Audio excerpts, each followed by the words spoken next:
Young Turks, I'm Cenk. I got a big announcement for you guys. We're gonna have fun. All right, so let's do it. All right, time for a big announcement. I am starting something new.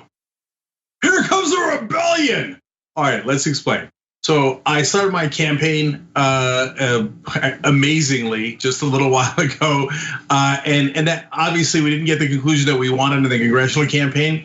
But look, never ever surrender. So I'm back, not running for office. No, what we're gonna do is take the campaign resources and we are going to help other progressives because that's how we roll. So we are starting a whole new PAC. It's called the Rebellion PAC. Already love it. You can already help by going to helptherebellion.com. So now I'm going to show you an ad in a second. Our first ad is out already. You're going to get to see it here first. But what's the thesis here? Well, look, every progressive is outgunned in every race because the establishment Democrats and establishment Republicans take corporate PAC money. So the idea here is to even the score.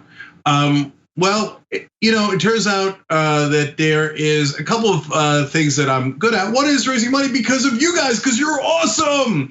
And my partner's really good at it as well. I'm gonna explain who that is in a second. But what we want folks to think is, the media a lot of times say, well, one side takes corporate PAC money, so they're gonna win, right? Now, obviously, we've begun to change that equation. I think you might have heard of some of these folks: AOC, Rashida Tlaib, Ilhan Omar, Ayanna Pressley, Cori Bush, Jamal Bowman, Marie Newman, and the list goes on. So now you can win without corporate PAC money. But now, if the rebellion enters the race, there's a new sheriff in town. So look, we built the Justice Democrats brand. And part of how that helped was it helped AOC win. And we're gonna get to some of the folks behind that in a second as well. But then, very importantly, when Jamal Bowman and Cori Bush ran, especially those two, others as well, but especially those two, then they weren't random progressives. They were Justice Democrats. And that got the attention of the press. Oh, this is the same group that helped with AOC and the squad. And now they're helping these folks. Do we win every time? Of course not. But have we won a lot lately? Yes. And there are 10 Justice Democrats going to Congress next time around, at least. And now I want to send more there. And we can do this together. So the executive director of the group is not me. It's my partner in this group. And some of you might know her as well, Brianna Wu. So Brianna was known for a couple of fronts. She ran for Congress, but she also, well, honestly, was one of the biggest targets of Gamergate. And she is unbowed. Okay, that's how we roll. We hit back, and the rebellion hits back. So Brianna is fantastic. She's been wonderful at organizing this, and she's our fearless leader, literally. And Brianna and I together in our congressional campaigns have raised over $2 million. Here on the Young Turks, you guys helped to raise $2.5 million in 2018 for Justice Democratic candidates. So watch out if the rebellion's in your race, because if you thought you had it on easy street, you should probably think twice, because here we come.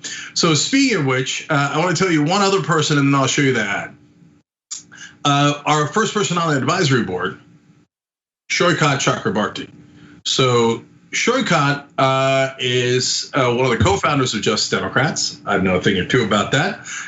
We've been great partners for a long time.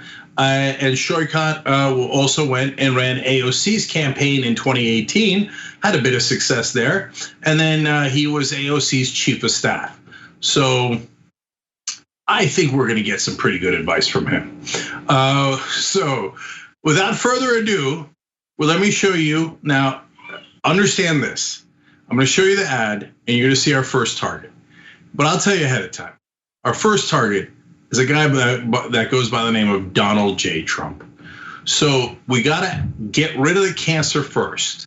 But even in this cycle, we're gonna help progressives. But our long-term goal is unquestionably help progressives get into office. And we'll do something like I said in this cycle too. But first, I want to show Democratic Party how you hit and how you hit hard. This will be one of many hard-hitting ads, harder and harder as we go along.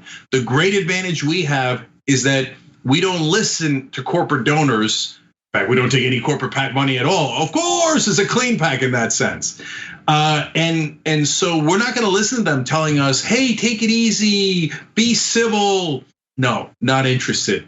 We're going to come 100 miles per hour. All right, so let's watch the first ad that sets the tone for how we're going to take on Trump. It's time to wake up. Going to begin tonight with the president just moments ago saying schools must open in this country. The country is now rolling back plans to thousands of heavily armed soldiers. Would undermine our Ukraine policy. The articles of impeachment. We fell in love. Let him die slowly. Alone can fix it. It's time to wake up.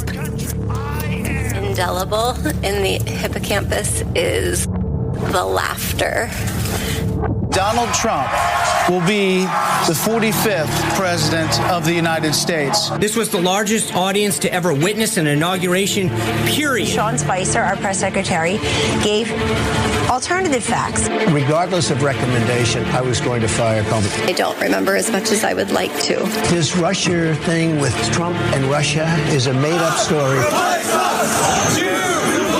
But you also had people that were very fine people on both sides. The trauma-related experience then is kind of locked there, whereas other details kind of drift. What neighborhood was it in? I don't know. Where's the house? I don't know. Upstairs, downstairs, where was it? I don't know. I am proud to shut down the government.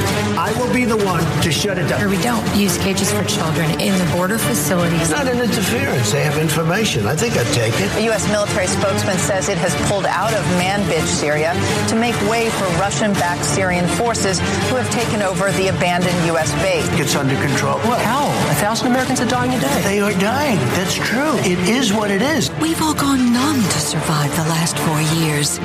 But it's time to wake up. It's time to fight back.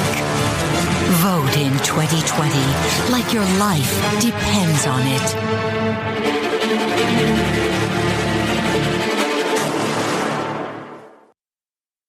Well, because it might, our lives might depend on it, and certainly the life of this country depends on it. We're worried about our democracy. That's why you hit Trump first. So look, we will be more uncivil than normal Democratic candidates or PACs. But also, we want to represent the underrepresented, and we want to make sure that we do it from perspectives that are progressive. So we were careful and on purpose set the framing as Christine Blasey Ford. So in a sense, we don't want to, just like she said, you don't want to go numb to all the horrors that have happened. What you want to do instead is fight back. And there is no better time to fight back than this election. So if you want to help put this ad on air more and more, go to helptherebellion.com. We've already raised some money. We want to raise more and more to put this and other ads on helptherebellion.com. And if we raise enough, we could also make a 30-second version and put it on television as well. Swing states where it can make a difference. Remember, Trump only won by 78,000 last time.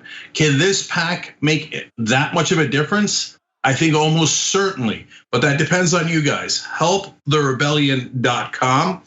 And then finally, I want to talk big picture one more time. Look, we're going to use it to help progressives in this cycle and definitely massively in the next cycle. And I want to get it to a point, we all do, where the Rebellion PAC is so strong, so overwhelming that they cry uncle. And they go, well, this isn't fair. I mean, you guys can raise unlimited money and keep spending it in these elections, and whichever election you come into, you guys win. So the minute we hear the rebellion is in the race is already over. That's a dream come true, because at that point, then they go, no mas. We got to get rid of super PACs and we got to get money out of politics. Goddamn right you do. Okay, so helptherebellion.com. We're coming. All right, now I'll bring in John and Anna for you guys. So that is your first look at our ads and what we got going on. What do you think? I mean, the ad was powerful, and I definitely love Brianna Wu. I think she's exactly how you described her, incredibly strong. She's been through a lot, and nonetheless, she persists. I love Shoykart Chakrabarti. He is hated by corporate Democrats, so he's a great pick to work on this, PAC. The question I have for you though, Cenk, is how is this? Is this an addition to Justice Democrats? Are you working alongside Justice Democrats? Is this a completely separate thing? Like, how does this differentiate? Yeah, it's completely different. And so will we be in a lot of races together? I'm sure we will, right? But will we be in some races that they're not in? Yes. And so there's a good reason for that. So, and what is the distinction here? What does Justice Democrats do, and what does the Rebellion PAC do? And why did I feel a need to create the Rebellion PAC? Justice Democrats helps pick the candidates. So they encouraged Cori Bush to get in the race in the first place. Now, what, 4 years ago, right? And so Cori Bush was the first candidate I ever talked to when I was at Justice Democrats. And by the way, she's going to be on the show next week. And then they help the candidates with infrastructure, and they help them win, right?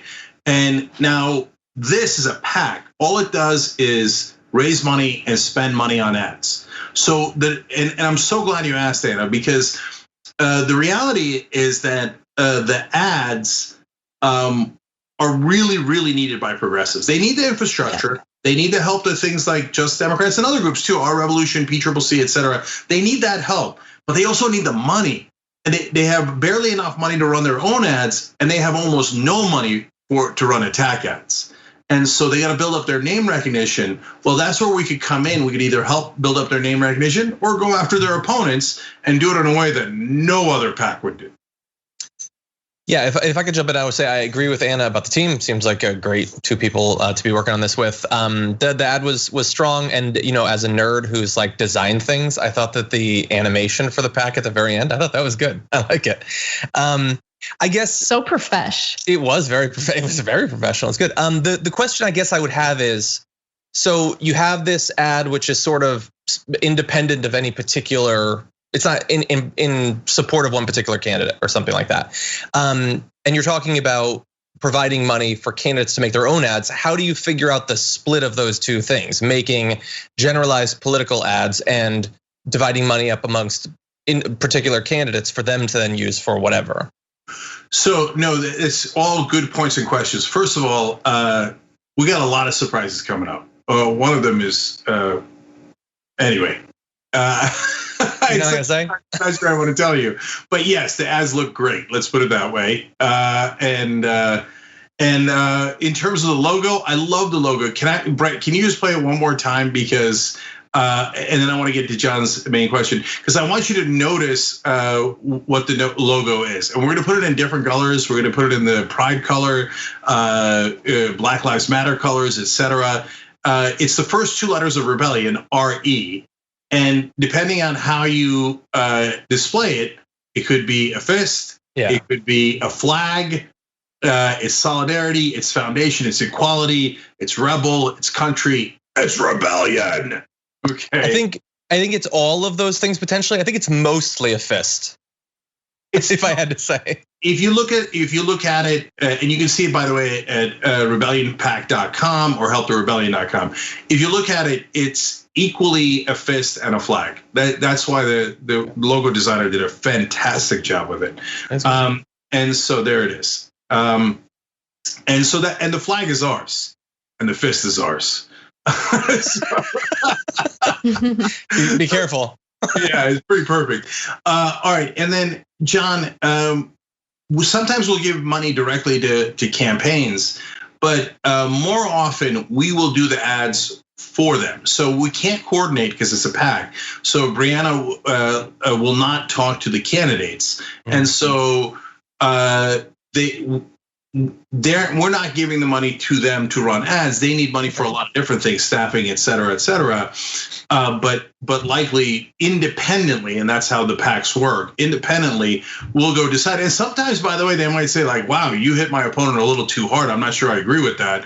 I'm like, well, it was a sad day. We're in the hard-hitting business. We're in the 2x4 business.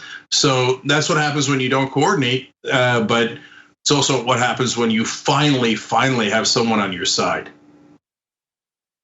Nice. This is exciting. I mean, I definitely think progressive candidates need some defense in the form of ads, because we've seen so many progressive candidates get targeted with ridiculous accusations. You know, we've been talking about Alex Morse a lot on the show. We're going to update everyone on that story again today.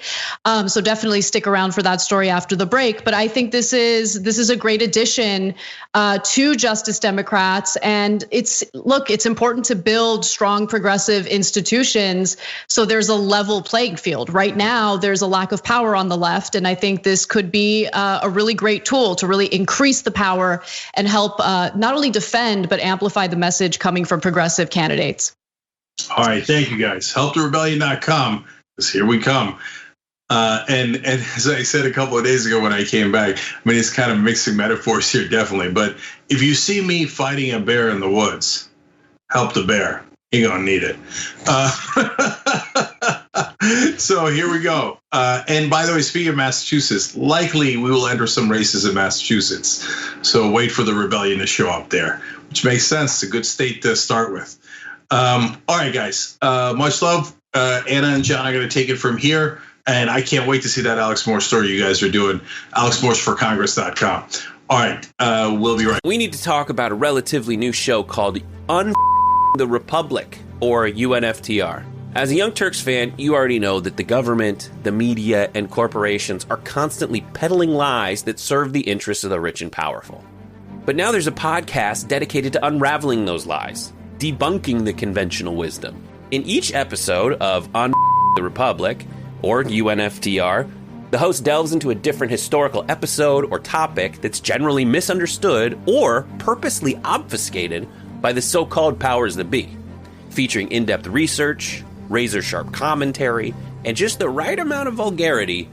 The UNFTR podcast takes a sledgehammer to what you thought you knew about some of the nation's most sacred historical cows.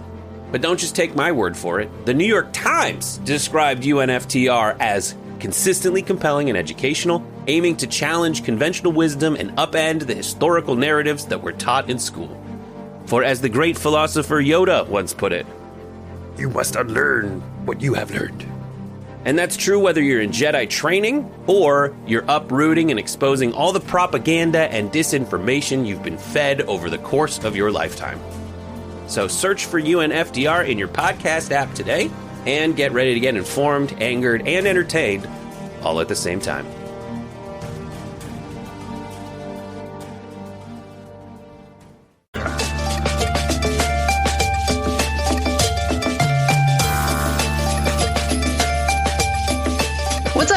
Welcome back to TYT. Anna Kasparian and John Iadarola with you. I'm just going to make one quick announcement and then we got to get right to our stories.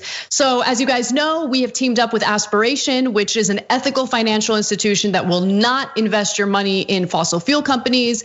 And we're doing a sweepstakes. And the winner of the sweepstakes will win a $2,000 e-scooter. It's nearly $2,000, but you'll get it for free if you win this competition. Just go to tyt.com/greensummer for more information. Again, that's tyt.com/greensummer for more information. All righty, let's get to our news. So we actually have some pretty good news today, and that's rare these days, but when it comes to some congressional races, good news. Much like other progressive lawmakers who easily got reelected, Representative Ilhan Omar did in fact win her reelection bid in Minnesota's 5th congressional district. And of course, prior to the election, it was reported that she was up for a tough reelection bid. There was all this fear mongering. She's probably gonna struggle. There's all this money coming in to her opponent. But early Wednesday, Representative Omar was leading her chief opponent, Melton Mew, by more than 17 percentage points. I mean, that number might have changed a little bit since this morning, but that's a pretty wide margin, John. Now, Ilhan Omar tweeted the following: in Minnesota, We know that organized people will always beat organized money. Tonight, our movement didn't just win. We earned a mandate for change. Despite outside efforts to defeat us, we once again broke turnout records. Despite the attacks, our support has only grown. And just to give you an idea of how much money was poured into her opponent's candidacy, during the second quarter of 2020, Melton Mew raised 6 times as much as Omar did, and an analysis from the Minnesota Post, I'm guessing, showed about 20% of his large dollar donations came with bundling from pro-Israel political action committees. So one thing that Representative Omar is known for and both criticized for is her criticism of Israel's right-wing government. And so she was certainly a target for AIPAC, for instance, but apparently that money wasn't powerful enough to defeat her message. Yeah, that's true. And I know that it's a totally needless sidetrack, but I love that, like, you would never have, like, from bundling from a pro-America PAC. Like, what do you mean pro the whole country? Don't you have to be a little bit more specific about that? I know that's how it works in American politics. Anyway, yeah, she was outraised significantly in that last quarter. And when you go around the country and you look at the money disparity in the original races for some of these candidates and for the re-election races as well, like being outspent 6 times is actually kind of competitive for the progressive. I mean, there was, down in the race in Kentucky, I think it was a 48 times disparity, if I remember correctly, this massive amount. And like, so on top of all of the advantages that I would point out to the establishment, like you could really save some money if you back some of these progressives, maybe we wouldn't have to spend so much needlessly duking it out to reassert the establishment's control over these seats. Anyway, in terms of her winning, it's great news. It would have been horrible to lose any members of the squad. They've basically been the only things keeping myself and a lot of other people feeling like there's any reason for optimism in American politics for a couple of years now. And knowing that we're gonna have all of them and they're gonna have support from new congressmen and women in just 6 months or so, that's definitely a good feeling. And when I think about the lessons that we can take from the fact that Ilhan Omar won re-election and that all the other members of the squad have, I think automatically about the insufferable things that would have been said had they lost. And then I just think about, well, clearly we've learned the opposite then. Because they would, like, think about if they'd lost, if AOC had lost, or if Ilhan had lost, it would be, first of all, your positions are way too radical. Out of the mainstream, no one's gonna actually accept that. Maybe they'll be excited and they'll be confused initially, but then they're gonna learn who you are, they're gonna move on. That clearly isn't true. Saying these extreme things and really making a big spectacle of yourself, trying to dominate the conversation, having protests in Capitol Hill, all of this stuff is a career killer, they might have said, but it hasn't happened. Rashida Tlaib, she was criticized for coming out in support of Trump's impeachment early and vocally, and they won re-election. So maybe there are some lessons to be learned here. I guess it's not in my financial interest to not learn them, though. For some people, that's not the case. Well, look, I agree with you. I think that especially after Bernie Sanders' defeat, it was important to show that progressive ideology, progressive policy is still a priority for a lot of voters in the country. And it's not just about the squad getting reelected, although I agree that's incredibly important. We now have more progressives elected into Congress. You have Jamal Bowman, for instance, you have Cori Bush. We're gonna fight like hell to get Alex Morse elected, even though the corporate Democrats are doing everything they can to try to destroy his candidacy with nonsense. And we will talk about that a little bit later. But this was, I think a lot of people saw this election as a test for progressive ideology. And I do think that we're just right. We're just right on the policies. And this presidential election, I think, has a lot to do with people who are fearful. They don't want to see Trump get reelected. And ultimately, it was about ensuring that the most electable person, quote unquote, goes to, basically goes against Trump, right? Now, I obviously disagree that Biden was like the strongest candidate against Trump, but it doesn't matter. That's what voters were voting on. And luckily in this case with Congress, we are winning some seats and making sure that progressives get reelected. I do also want to show you some of the quick wishful thinking maybe that went on in the media. So I'm just gonna give you a few examples of the headlines that many of us saw prior to this congressional race. One of them reads, Ilhan Omar's career on the line in tough primary. That was from Politico. Wrong again. Al Jazeera wrote, US Representative Ilhan Omar readies for tough primary challenge. And I'll read one more for you. Squad members Rashida Tlaib, who got reelected, Ilhan Omar, who got reelected, facing tough primary challengers. Not so much, I guess, not so much. Turns out that sometimes message and policy is far more effective than outside money. Yeah, just keeping it real. That's the case. Oh. Well, look, I've been promising an update to the Alex Morse story, and there is an important update to it, so let's talk about it. We're learning more about the motivations behind some of the ridiculous accusations against progressive candidate Alex Morse. Alex Morse is the progressive candidate who's actually primarying Richard Neal, who is the head of the House and Ways Committee in Congress. So he's got a powerful position, but if you look at his record, he's a complete and utter disaster. He helped to defeat legislation that would have regulated surprise medical billing that many Americans deal with whenever they go to a doctor or have a procedure done.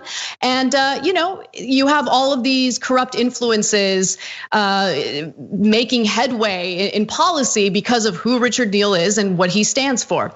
Now, Alex Morse is challenging him, and it's important that Morse win this primary election. This is in the 1st congressional district, and as we approach this primary election, all of a sudden, the campus Democrats from the University of Massachusetts at Amherst put out this letter basically saying that Alex Morse made people feel uncomfortable because he was on a dating app where he matched with people who were also students. They weren't his students when he was a professor or a lecturer, I should say, at the University of Massachusetts at Amherst, but they were part of that university system, and they were also on these dating apps. They also had these specific preferences noted in their accounts. So in order for Morse to match with them on these accounts, they would have to basically set up their accounts to say that they're open and willing to date people in Alex Morse's demographic. Now, I tell you all of that because it's a two-way street. It's important to know that context when it comes to dating apps like Tinder or Grindr. But we're also learning more about the anonymous accusations that came out against him.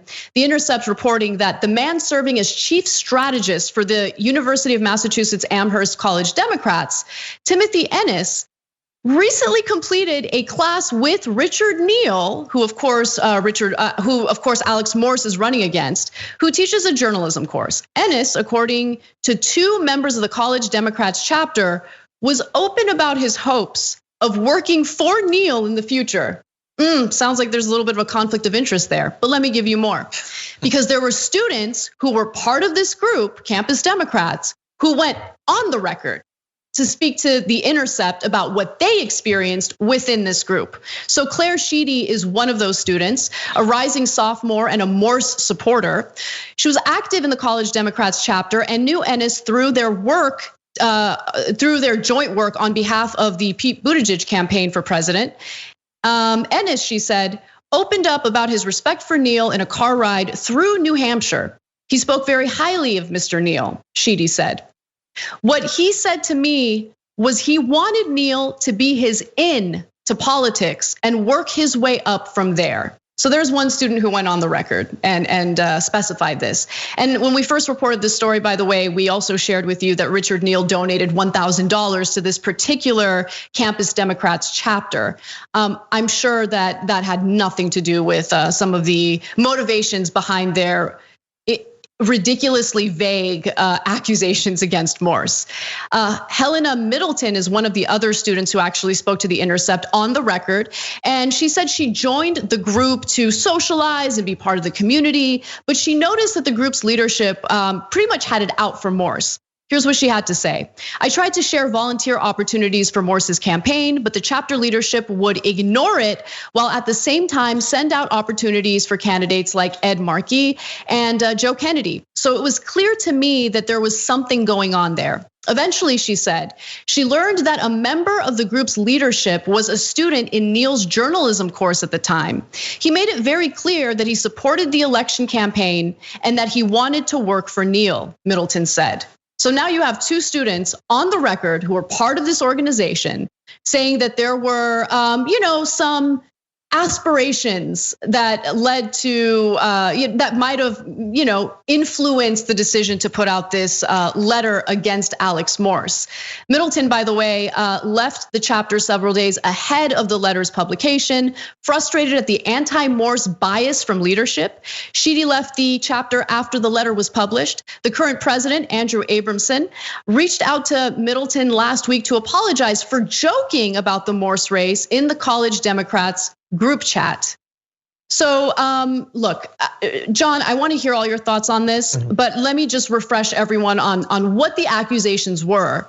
And first of all, there's no evidence of these accusations, but even if there were, this isn't sexual misconduct. It's just not. And to equate this with sexual misconduct is absolutely disgusting and absolutely minimizes and degrades sexual misconduct and the victims who have had to deal with it. So the 31-year-old, and he's very young, he's 31 years old, mayor of Holyoke, Massachusetts, was barred for allegedly having made students feel uncomfortable by sending them messages through Instagram and matching with University of Massachusetts students on Tinder, in addition to having sexual contact with students at the University of Massachusetts Amherst, where he was previously an adjunct professor. None of these individuals, who were all adults, were his students. He had no power over them. So I want to be clear about that. And in terms of the messages he sent to students, there's no specificity as to what the messages were. Did he write something that was inappropriate?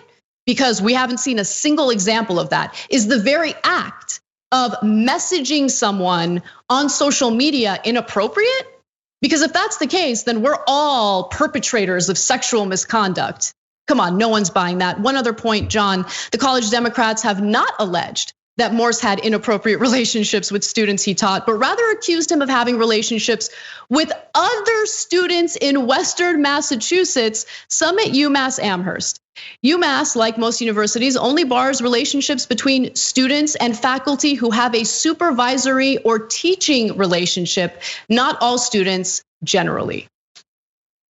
John, jump in. It's such a weird situation because generally it's one of two parts of this that we need to focus on, sort of the motivations or whatever behind the accusations. Is it trustworthy or is it not or whatever? And then breaking down, it's usually fairly obvious whether this is an acceptable action, if it was in fact done or not. In this case, I don't know what I'm supposed to make of either of them. Certainly it looks like there was a sort of systemic pro-Neil bias that was going on that certainly could have influenced the willingness to go along with spreading this sort of thing, especially considering the content of the accusations. But even if there wasn't the bias, let's say that we hadn't discovered that, I don't know what I'm supposed to make of what he did. I guess it's up to individuals to say whether they think that's unacceptable or not. But I don't feel like a lot of people are going to think that this was some horrible, immoral course of action. You're talking entirely about adults, as you've pointed out. There are rules that he wasn't even breaking. Like, it would have been okay had he done other things that he didn't do, but he didn't even do those. I honestly just don't know what we're supposed to take away from this, other than if you don't pay a lot of attention and you just see some headlines, you'll think sexual stuff. What are you gonna do? I don't like. Yep. Even if you didn't know all the Neil stuff, if you actually look into the specifics of this, I don't know what you're supposed to take away that would cause you to write him off as a candidate. I mean, look, I think you hit the nail on the head. They are banking on, I think that this opposition campaign is really banking on people not reading the details of the story and just basically going off of headlines, which are vague and don't really give you the details of what the accusations are. What Alex Morse did is called normal behavior, normal activity. If you're a college student and you find it traumatizing that someone matches with you on either Tinder or Grindr or whatever app you're on, then you need to get off the app. Like that's the point of the app, right? Now, I think it would be problematic if he used his position of power, if he had some power over students and took advantage of that to engage in some sort of like sexual relationship. But that didn't even happen, not even close. And when he was on the dating apps, he was between the ages of 25 and 30. That's called normal. It's normal. And if he's a grad student age, basically. Yeah, and if these students don't want to match, like, they made this big deal because they're like, oh, he matched with people as young as 18, which by the way is 18-year-olds are adults, unless we want to now live in a society where we treat 18-year-olds as infants. I mean, sure, we can do that. I don't think that they are infants. I think they're adults who can make decisions for themselves, but fine. We haven't heard from a single person who's had a sexual relationship with Alex Morse. And to be quite honest with you, I have no interest in hearing it. This is a disgusting narrative to begin with, especially because he's gay. And I think that they're purposely trying to tap into a stereotype about gay men preying on young boys. And it's hideous and awful. And then on top of that, like, in order for an 18-year-old to match on Tinder. I mean, I can't believe it's been a long time, but I was on Tinder a long time ago. In order for you to match with someone in any age group, you have to set your profile to indicate, hey, I'm open to dating people within this age group. It's a two-way street. So if you're genuinely one of these college students who matched with Alex Morse and you were traumatized by it, okay, well, where's your personal agency? I'd love to hear about that. It's just so pathetic. And I know what to make of this. I know what to make of this because I've seen it happen to various male progressive candidates. They try to like gin up some false narrative about how they're like scary predators with very little evidence behind it. And I'm sick of it. And what I'm more sick of is that progressives are so obsessed with seeming like they're the good guys that they immediately throw people like Alex Morse under the bus without even like doing a proper investigation into what the accusations are. Do we want to win or do we want to be pathetic fools? Because honestly, I'm tired of the pathetic behavior. I'm ready to win. I'm ready to fight. And we need to think about power as opposed to signaling to the rest of the world that we're more moral. Because what's happening to Alex Morse right now is not moral. It is incredibly immoral. And the very lefties who are like buying this narrative would be disgusted if they were the targets of a smear campaign like this. We got to take a break. We'll come. At TYT, we frequently talk about all the ways that big tech companies are taking control of our online lives, constantly monitoring us and storing and selling our data. But that doesn't mean we have to let them. It's possible to stay anonymous online and hide your data from the prying eyes of big tech. And one of the best ways is with ExpressVPN. ExpressVPN hides your IP address, making your activity more difficult to trace and sell to advertisers. ExpressVPN also encrypts 100% of your network data to protect you from eavesdroppers and cyber criminals. And it's also easy to install. A single mouse click protects all your devices. But listen, guys, this is important. ExpressVPN is rated #1 by CNET and Wired magazine. So take back control of your life online and secure your data with a top VPN solution available, ExpressVPN. And if you go to expressvpn.com/TYT, you can get 3 extra months for free with this exclusive link just for TYT fans. That's expressvpn.com/TYT. Check it out today. Right back.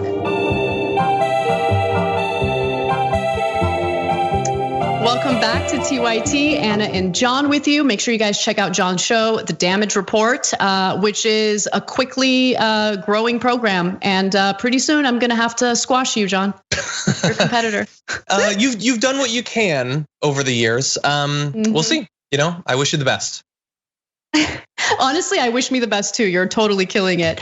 And I'm kidding. We work for the same company. If John does well, that means I do well. So, but I still want to do better than him. Yeah. Okay, so let's read.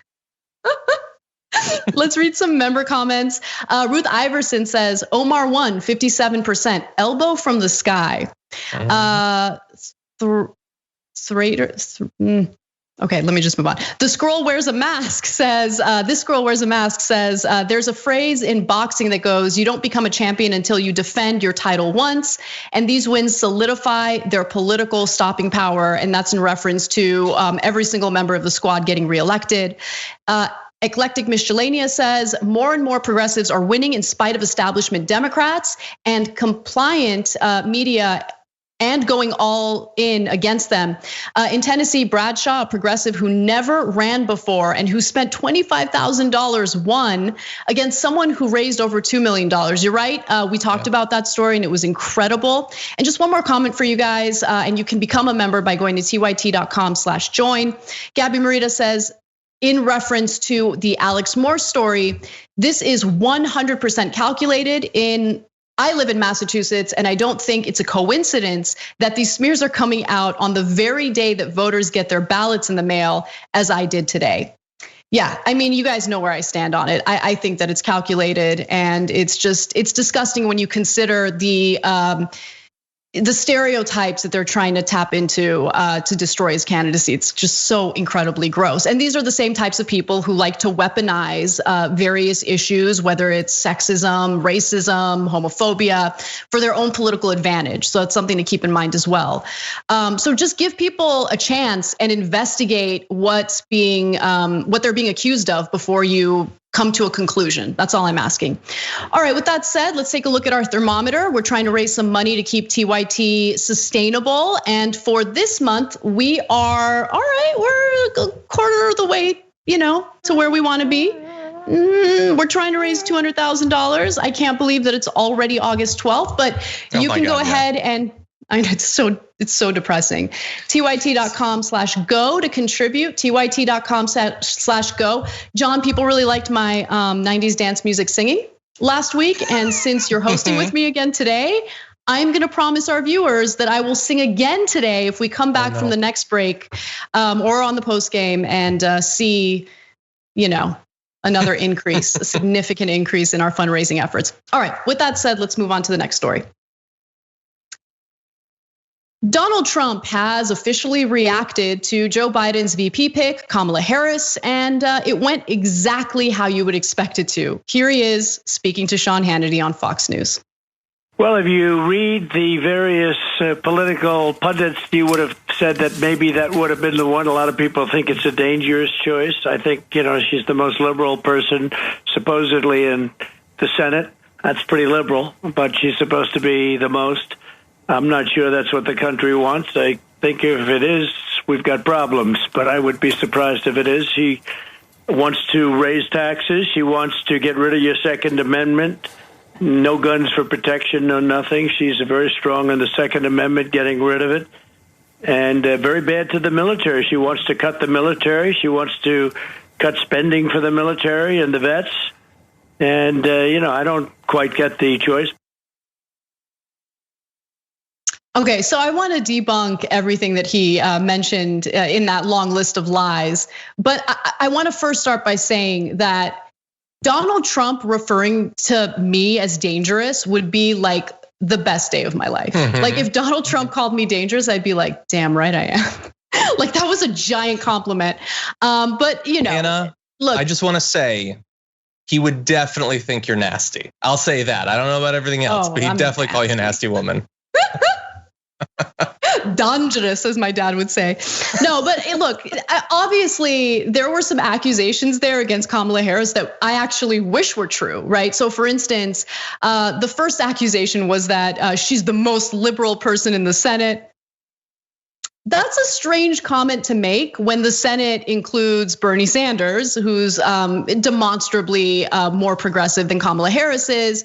And on various issues, you have Tammy Duckworth, who's also good, has a progressive viewpoint on various issues. Even Elizabeth Warren, I would argue, is a little more progressive than Kamala. She's not the most liberal or the most progressive or the furthest to the left in the Senate. We know that. I wish she were, but she's not.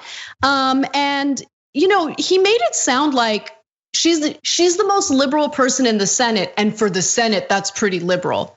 The Senate's controlled by the GOP. What are you talking about? Like he's trying to make the Senate seem like it's like this Marxist bastion in our system of government, and it's just not even close. Yeah, I know we're gonna get to some other takes. The attempt to pitch her as like Mao's lefty, cousin or whatever. It just Yeah, if you just look at a couple of the scorecards based on Senate voting record, then you can put together a rating of her that she looks super competitive. And I have no doubt that compared to like 15, 20 years ago, compared to those Democrats, yes, she's probably more progressive on certain issues. But okay, if she's that left, why didn't the left like her during the election? Why not? Why are they responding the way they are now? Should they be excited? I mean, if she's a radical, if she's a leftist radical, and now we've got one, wouldn't that be good? It's so ridiculous. Like, they really do think that they can try to fool their base, or maybe fool us into thinking that it's the case. It doesn't work. We look at not only the Senate voting record, we look at how you stick to your guns on the most important issues, who you're willing to take on to advance those issues. All of it. Are you a leader on these things? There are leaders on these issues. There are far left leaders that we like. And I would, like 2 years ago, if all of a sudden Kamala Harris had been that person, we would have loved it here, but we didn't. That means something. Oh, would you look at that? I just got a notification on my phone. John Iadarola tweeted 1 minute ago. How did you do that while we're doing this story? That's insane. Scheduled tweets. Oh, okay, got it. Smart. All right. Well, there were other accusations there, including, the fact that Kamala Harris would raise your taxes and get rid of the Second Amendment.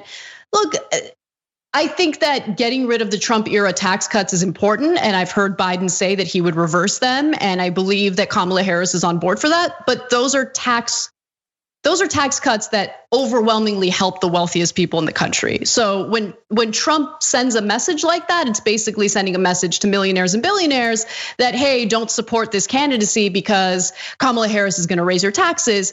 But honestly, even Wall Street executives are very happy with Donald Trump's VP pick. In fact, they spoke to CNBC yesterday when it was announced that Kamala Harris would be the vice presidential pick for Biden.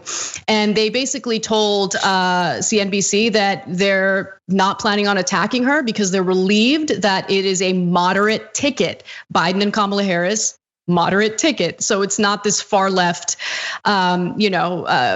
ticket that we would personally prefer, right? Yeah. And then one final thing. When the National Defense Authorization Act came up again, and of course that's the funding for the Defense Department, and the Senate needed to vote on it. Bernie Sanders wanted an amendment to that bill that would indicate that the military would get a 10% budget cut, and then that money would then be, sent to other governmental or, agencies that would help people. And Kamala Harris voted against cutting the military budget. She put out a statement saying that she agrees with cutting the military budget, but she just thinks that we need to do it strategically, meaning she's never gonna vote to cut the military budget. Let's keep it real. So everything that he fear-mongered about there was nonsense. And it's funny because everything that he said there, again, is not something that I consider fear-mongering. I just wish those things were true. It's just, again, demonstrably not true. And then one other video I want to show you, John, is the attack ad that Trump had ready to go against Kamala Harris. Here it is. Kamala Harris ran for president by rushing to the radical left, embracing Bernie's plan for socialized medicine, calling for trillions in new taxes, attacking Joe Biden for racist policies. Voters rejected Harris. They smartly spotted a phony. But not Joe Biden. He's not that smart. Biden calls himself a transition candidate. He is handing over the reins to Kamala while they jointly embrace the radical left. Slow Joe and phony Kamala. Perfect together. Wrong for America. John, what's also interesting is that the Trump campaign put out an email yesterday about how the left is basically angry at Kamala Harris as the VP pick, and that we're rebelling against the party. So they're sending out two different messages, and I don't know if that's just a failure of coordinating within the campaign. The campaign's made a lot of mistakes so far, luckily, but that's where we're at. Yeah. Joe Biden's not that smart. I would love to see the ads that they had ready for all of the other possible ones, because conceivably they had to have them ready to go for 6 to 10 names, but they won't release them, I think, because they're probably virtually the same ad. It's just they ran to the radical left and then insert anything that could be interpreted as semi-liberal, basically.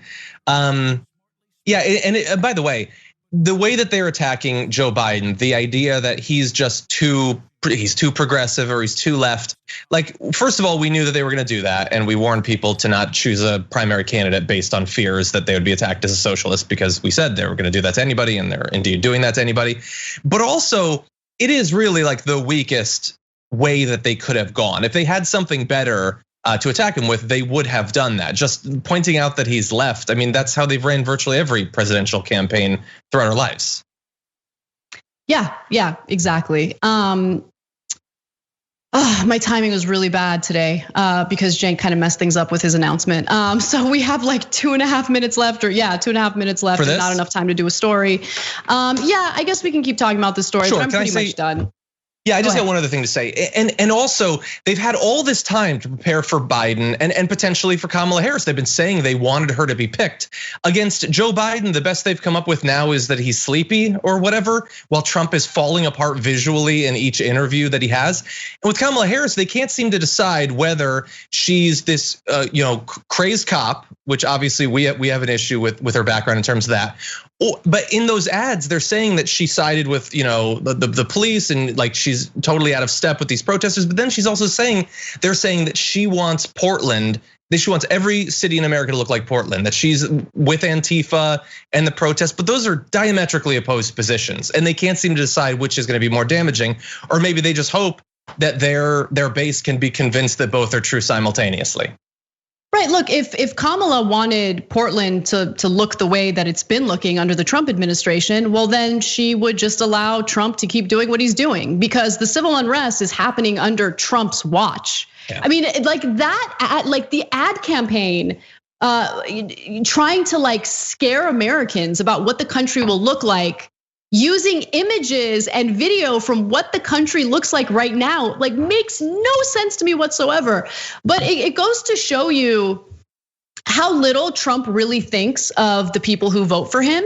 He thinks they're stupid. He thinks that they'll fall for that. I think a significant portion of his core base will fall for that. And they won't be like, their brains, it's like, does not compute. These are current images, not from the future, but it doesn't matter. Alternative facts, like they're just okay. But what we really need to do is really fight to make sure that people have their mail-in ballots, that people are not disenfranchised when it comes to casting their ballots. And unfortunately, Donald Trump is doing everything and anything he can to dismantle the postal service, so it becomes increasingly difficult for people to vote. And that's something that needs a lot more attention. And honestly, we need a real fight coming from the Democratic Party. And I honestly haven't seen enough of that. So we will talk about that in more detail in the post game today, including the various crazy people like Ben Shapiro calling Kamala Harris a leftist. We'll show you that video and more. And so don't miss it. Become a member, tyt.com/join to become one. And you'll get that. You'll get today's show and more, and you'll get to support TYT, keep us sustainable. Love you guys. See you in the post game. Thanks for listening to the full episode of the Young Turks. Support our work, listen ad-free, access members-only bonus content, and more by subscribing to Apple Podcasts at apple.co/TYT. I'm your host, Cenk, and I'll see you soon.